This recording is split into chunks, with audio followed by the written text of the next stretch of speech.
See, it was one of my original concerns that I expressed when I went public, that the United States was going to weaponize space. Well, to the best of my knowledge, they've been doing just that. They're working on it and using the technology that they got from the extraterrestrials, which is the ironic part of it all, and preparing to shoot them down.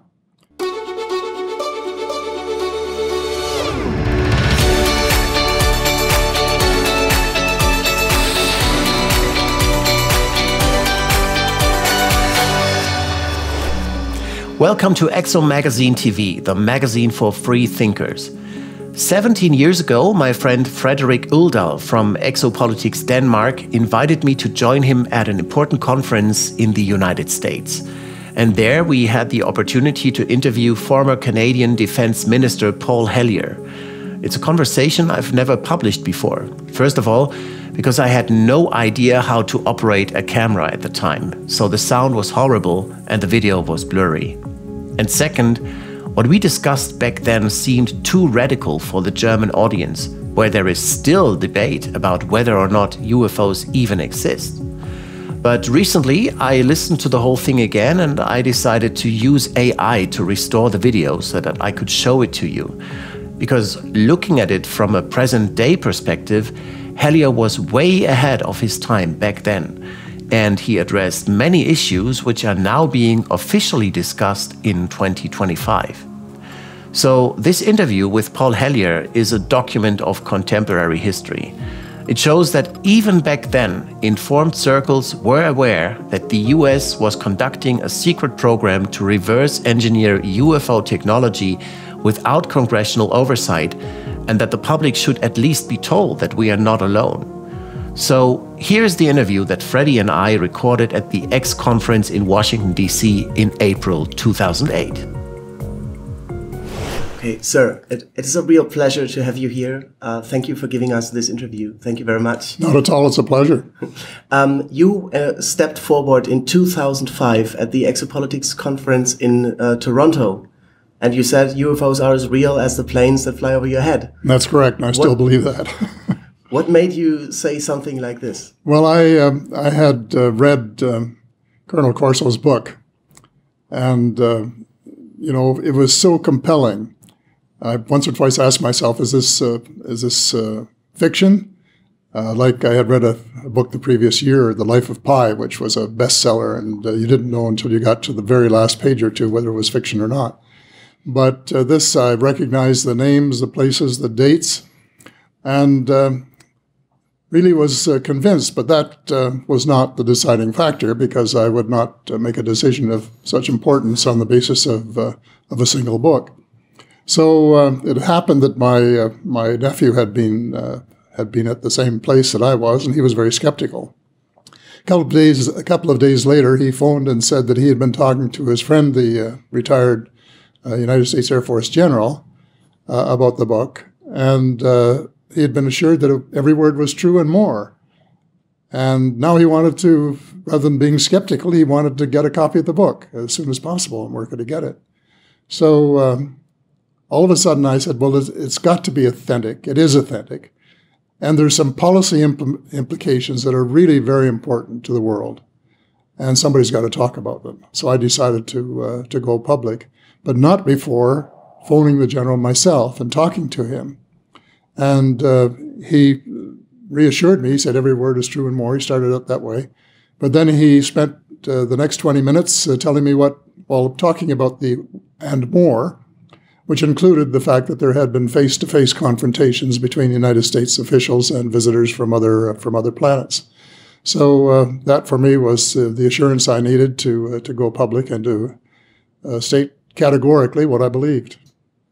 So in your position as a defense minister of Canada, have you ever come across anything related to this phenomena? Yes, but only incidentally. I was shown incident reports during my years there, but I was too busy to really worry about them. And all they said was, either explained through a natural phenomenon, it had been some disturbance of some kind or a reflection, or unexplained. And about 80% of the cases, the sightings had been explained away, and about 15 or 20% had not, and they were just recorded as unexplained. And I didn't have time to say, well, what do you think they were? And have you tried to investigate to see what they were? And consequently, never really gave it much thought until quite recently, actually. And about, I suppose, probably about 6 or 7 years ago, what got me interested a little bit was a chap who had had a religious experience by the name of Pierre Junot. He had lived in Ottawa at the time, and he started sending me things through the mail. And they were related to UFOs and all sorts of reports and pamphlets and so on that I didn't have time to read. I've been very busy. I don't know doing what, but I'm very busy. And so I just put them away for a day when I might have the time to read them. Well, then one day he had sent me this Corso book, which I thought would be a good, fun summertime read. And twice I was looking for it and couldn't find it. And finally, when I found it in 2005, I was looking for something else. Couldn't find it, but there it was the day after Roswell. So that's how it happened. And I think it was fortuitous. I think it was meant to be, but that's really when I got interested in a major way. And of course, as soon as I went public, I started getting communications from all over the world, from experiencers and from researchers, getting all kinds of material, enough material to fill one box after another. And some of it was not very good, but a lot of it was excellent, including a number of very fine books, which I started to read, and I have read innumerable books in the meantime. So the general said everything in the book is true and more. Yes. Can you elaborate on that? What is it? What's the situation actually right now concerning the involvement of the United States in the UFO subject? Well, I can't elaborate on everything he said. I can't even remember everything he said. But I know from other sources, and also from talking to him not too long ago, that the United States has been working on these problems related to the crash at Roswell for 60 years, and that they have secret installations where they're working, and that they've made considerable progress, and that there are a lot of things that they know that we don't know, and some of it is absolutely fascinating. And a lot of it is in the public domain, as you are well aware, from researchers who have managed to track down one story after another, and pieces of information are coming out one at a time, and eventually the picture is beginning to be painted as to what has been going on. And you're well aware of Stephen Greer's the Disclosure Project, for example, where he has all of these witnesses, and that's one of the books, huge book, filled with evidence from former military people and those who worked for the Civil Aeronautics Administration and police officers and others, giving personal testimony as to what they knew. And these include people from the military who worked in some of these so-called black projects, the unknown projects. And some of it, of course, is very interesting, and it not only reveals that a lot of things have been happening that we don't know about, but there's been a very clever and very, in my opinion, insidious effort to keep it all quiet from the American people, to the extent that, as far as the U.S. is concerned, their official position is that UFOs don't exist, even though there are millions of pages of testimony in the archives that refer directly or indirectly to them.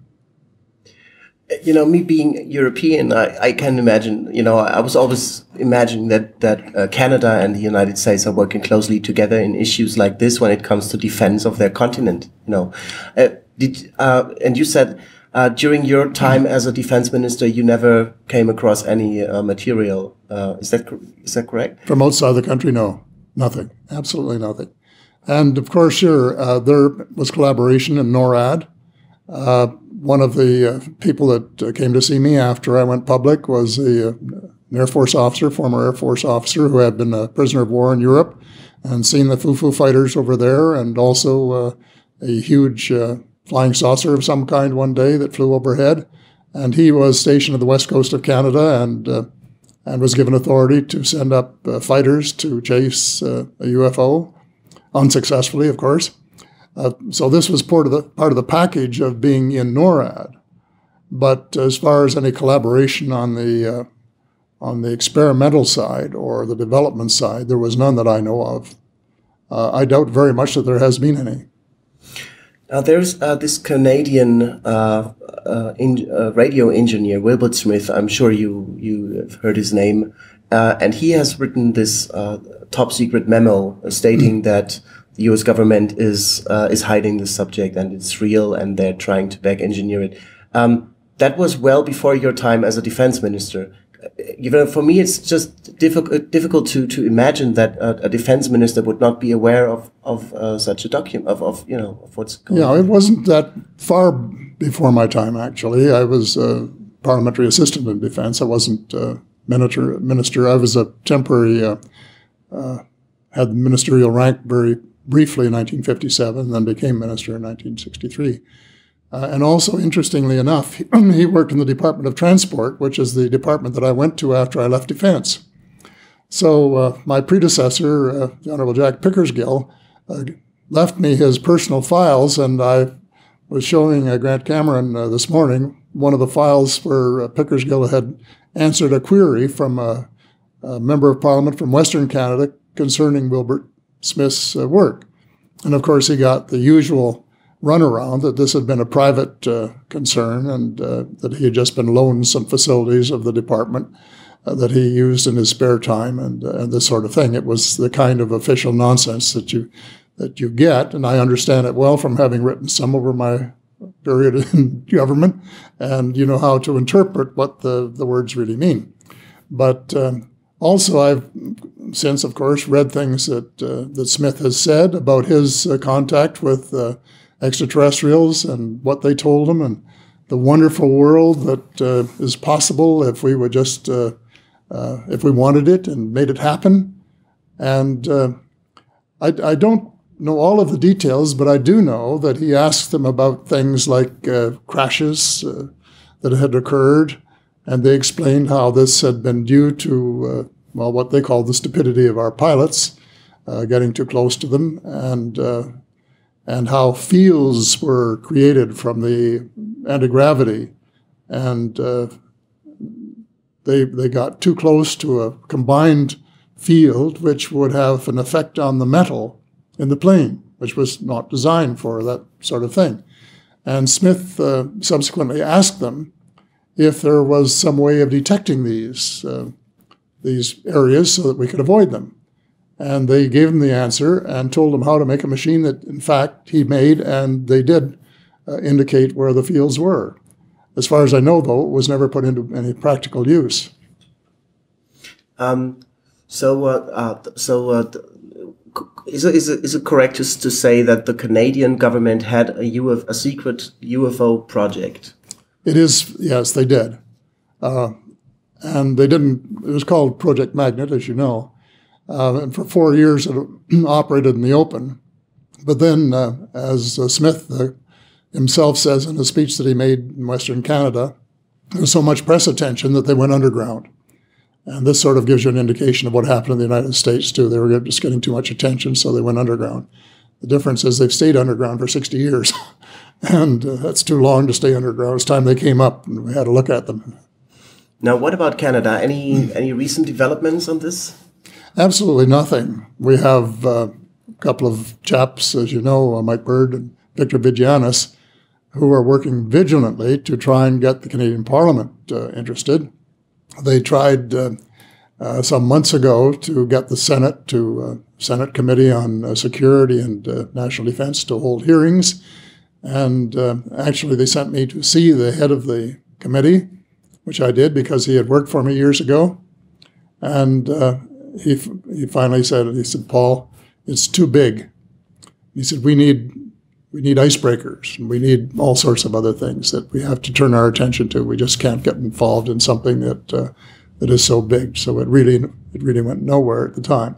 And more recently, they have sent copies of the DVD Fast Walkers to every member of Parliament, together with a letter asking them to make themselves available for a briefing on the subject. And I don't know that they've had any response yet, but perhaps it's too soon to know what kind of a response that they might get. Recently, I delivered out of the blue to the Danish members of Danish Parliament. Is there anything that you would like to say to the members of the Danish Parliament? Why do they need to pay attention to exopolitics? Why is it important for Danish politicians to pay attention to this subject? Well, I think it's important for everybody in the world, and especially defense ministers, but all for everyone to know what's going on. See, it was one of my original concerns that I expressed when I went public, that the United States was going to weaponize space. Well, to the best of my knowledge, they've been doing just that. They're working on it and using the technology that they got from the extraterrestrials, which is the ironic part of it all, and preparing to shoot them down. And this doesn't make any sense if, in fact, they were peaceful. And all of the information that I can get from all sources is that they were peaceful, and they had information they wanted to share with us to save our planet, and it was in effect rejected. That they were just not allowed to participate, except perhaps a few renegades that they might have involved in some of the what I call the diabolical projects that are being developed in Arizona and New Mexico and Nevada. But I think it's just very important for all of the people of the world to know that what we're really talking about is not extraterrestrials, yes or no. We're talking about the future of the Earth. And they were concerned about it. And one of the reasons they started showing up in the 1950s was because we had developed atomic bombs. And this affects our gravitational fields and has a devastating effect. And if there were a lot of them used, it would make our planet uninhabitable, and it would make it uninhabitable for them to come and visit for whatever purpose, so that we have a mutual interest of trying to preserve planet Earth. And that is the stake. That's the reason that every minister, not just defense ministers, but every minister, ministers of energy, ministers in charge of food, they should all be concerned, because the extraterrestrials have things they can teach us. The extraterrestrials really have information that if we would take advantage of it, that I think we could save the planet. But I read last week a most disturbing thing in the paper about we have 40 years, we're doomed, and there's nothing we can do about it. I don't believe it. We're not there yet, but we're getting very close. We could have maybe 10 years to start really changing. When I say really changing, I don't mean building a few windmills out in the plains somewhere. I mean using clean energy to replace fossil fuels, and right away, and planting trees and doing all of the things that have to be done. And if we did that, and if we did it with the same verve and urgency that we would use if we were going to war, if we launched a war to save our planet, we could do it. We could win it. But unless we do, we're going to be in terrible trouble. And future generations are going to look back and say, what were you doing? Were you sleeping? Did you just sleepwalk into disaster? Which is what we're doing at the present time. And that's the reason that ministers of all stripes and parties and governments, all kinds, all stripes, should be equally interested in what's going on and should demand to have the information made public. And then, not only that, but cooperation between all the nations of the world. What do the Russians know? What do the Germans know? What do the French know? What do the Brazilians know? I don't know. But let's get it all together and save our planet. Why is it so important for mankind to know about the extraterrestrial presence, and in which way would it change the life on Earth? Well, because unless they know what the extraterrestrials either have told us that the Americans know that no one else knows, or what they would be willing to tell us if we said to them, please come down and share your information and we won't kill you. But they're not going to come. They have apparently some kind of an arrangement that they're not going to interfere unless they're invited. So people have to know, so that they can insist of their governments, we want to put out the welcome sign and say, please come and help us.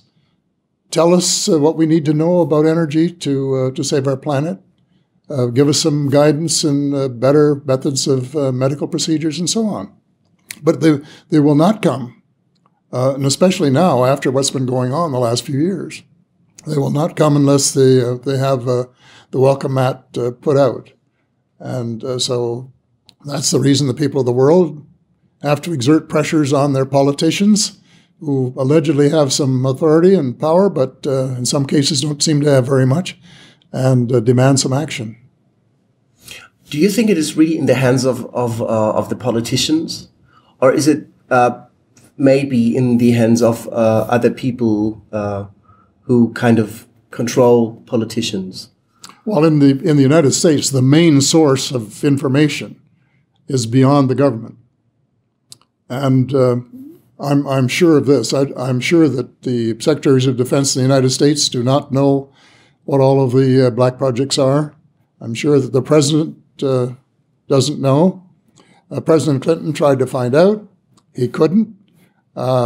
He admitted that there was a government within the government, and he didn't control it.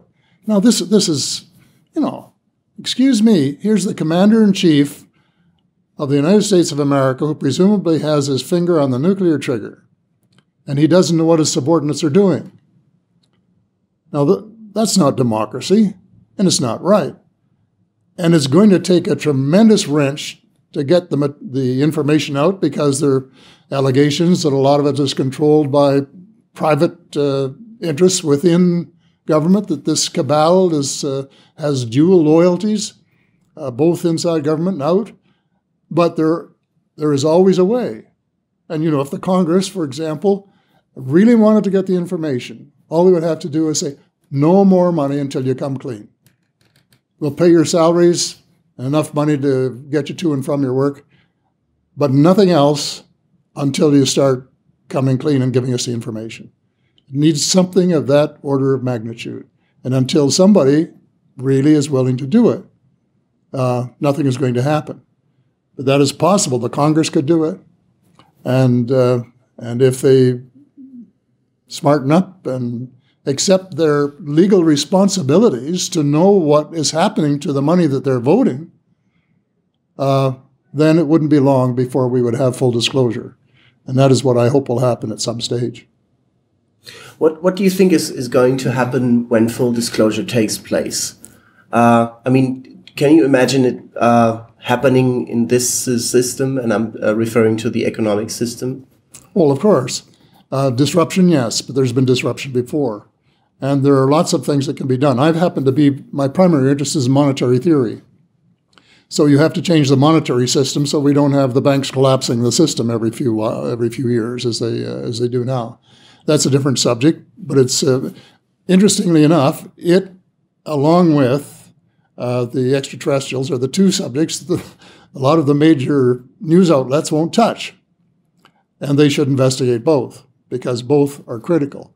But if they solve the monetary problem, and then if they had a phasing in of new energy sources, and Jim Sparks, one of the experiencers, as you know, has suggested that one way of doing it is to offer the oil companies a large part of the profit for a few years while the phasing out occurs. Say, okay, you get in the business of the clean energy, and we'll let you benefit on a sliding scale, starting out at 90 or 100% of the profits and reducing each year over a period of 10 or 20 years, something like that. But let's get it done. And if you do this, if you really attack it intelligently, there's no reason why the economy can't, I would say, prosper, because you can start doing things all over the world with the money that you were blowing on on weapons to build cities and to build infrastructure and to do all of the things that the world is crying out for, including, using corn to feed people instead of make energy that could be better replaced with something else. But wouldn't that require a change of mindset? I mean, the money already exists for doing all the things that you suggest. Well, I wouldn't agree with that. It could be diverted from one to the other, yes. But I'm sure probably know that 95% of all money is not money. It's just virtual money.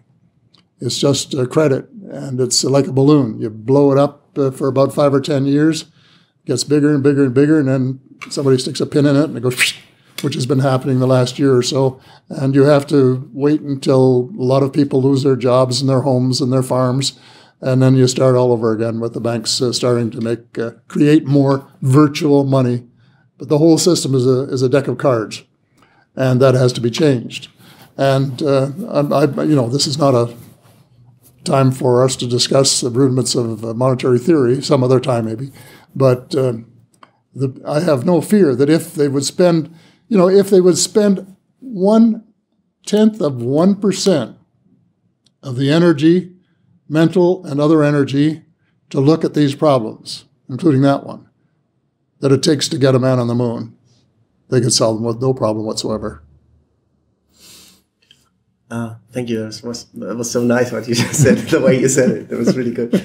Now the situation is there is black projects obviously developing back engineering alien technology and using it for their purposes. And I would suggest as defense purposes, or let's say war purposes.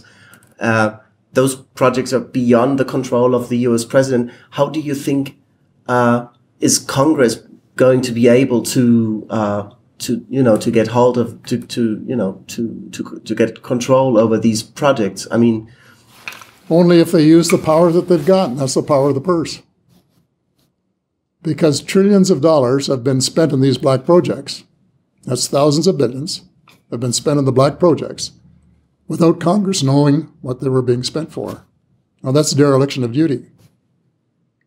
So the only thing they can really do is say, okay, no more money until we know what's going on.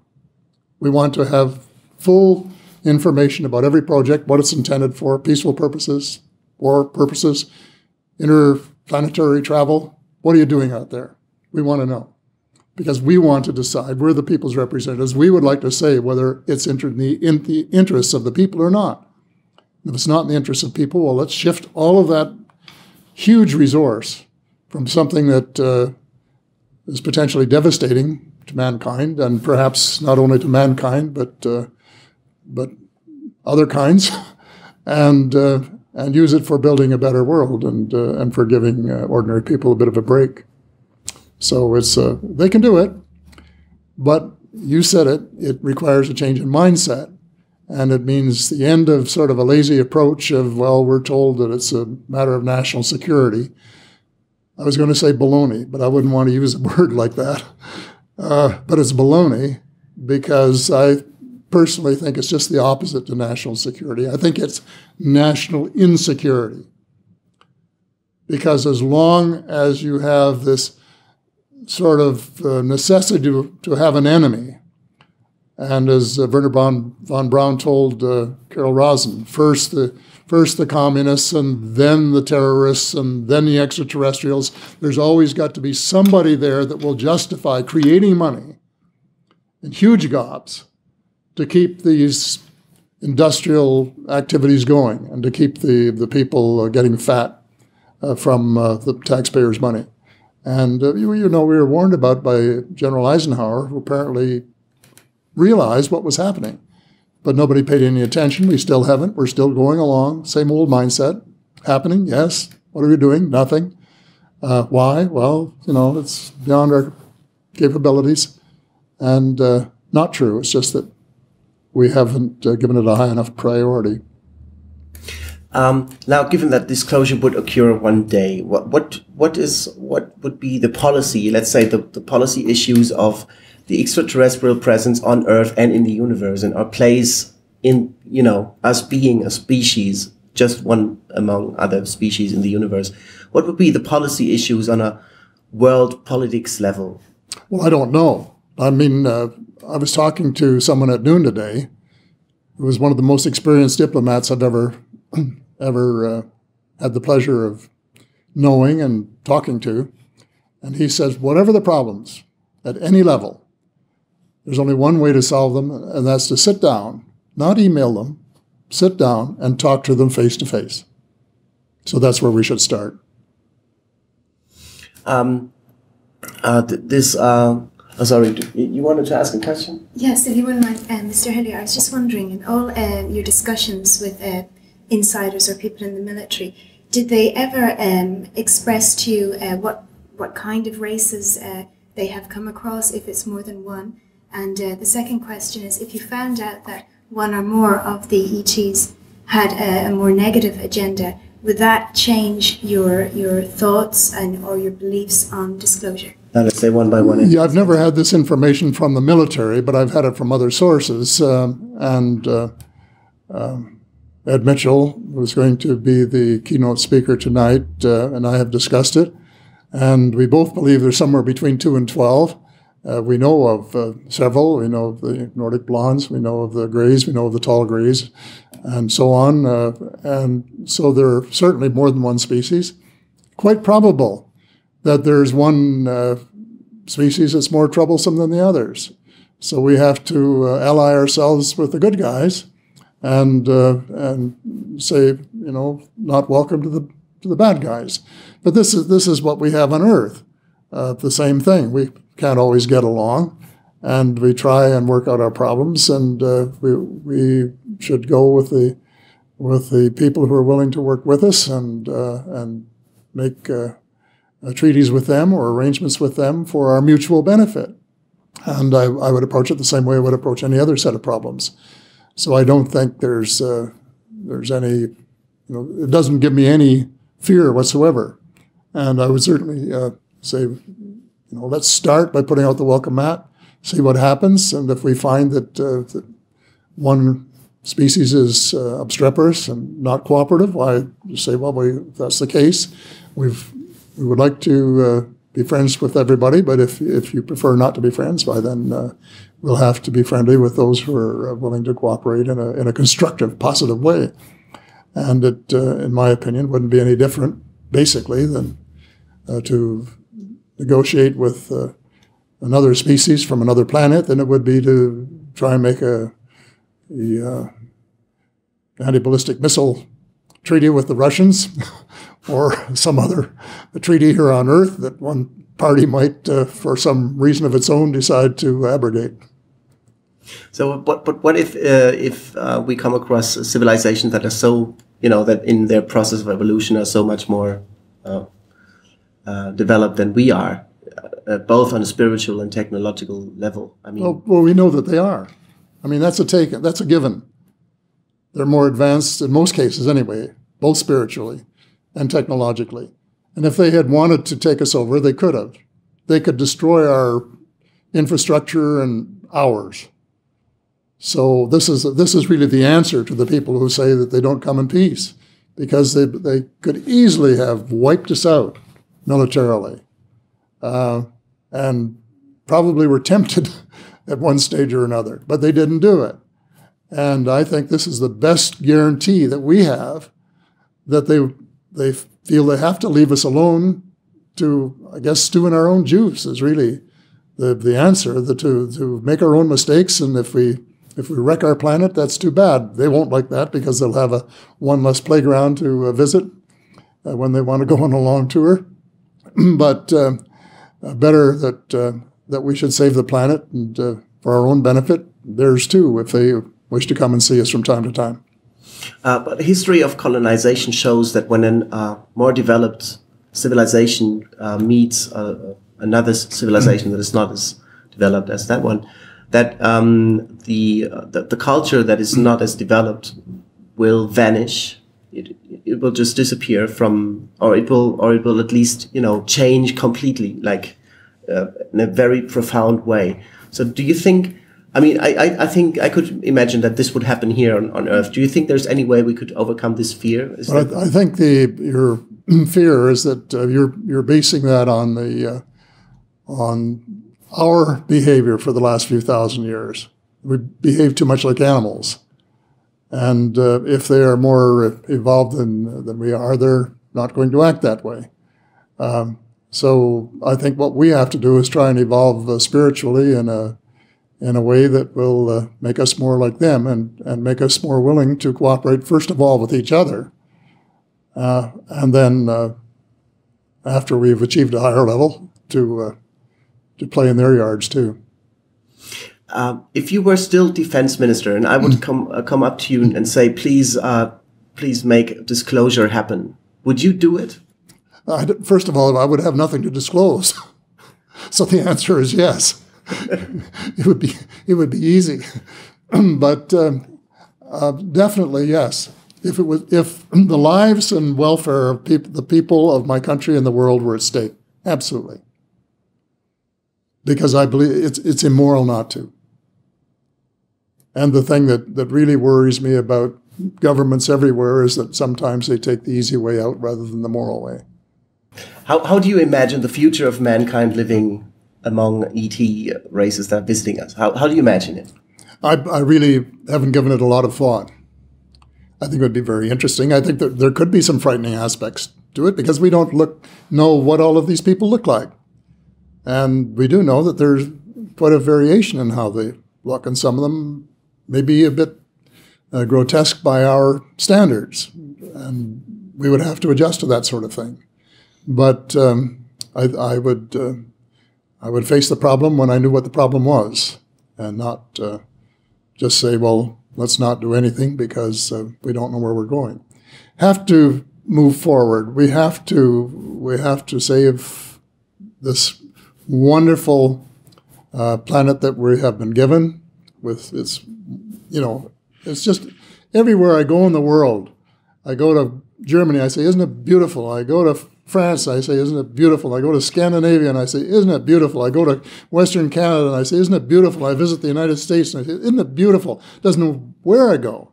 We have got a wonderful planet, and I think God-given resources that, we are abusing. And if we would just learn to be better stewards of what we've got and make tough decisions when we run into one like we have now with dangerous chemicals and the effects of fossil fuels, then we can save it for hundreds of generations to come or dozens of generations to come. But unless we move very quickly, it's going to be too late, and then we're going to have to say, well, we just didn't move fast enough.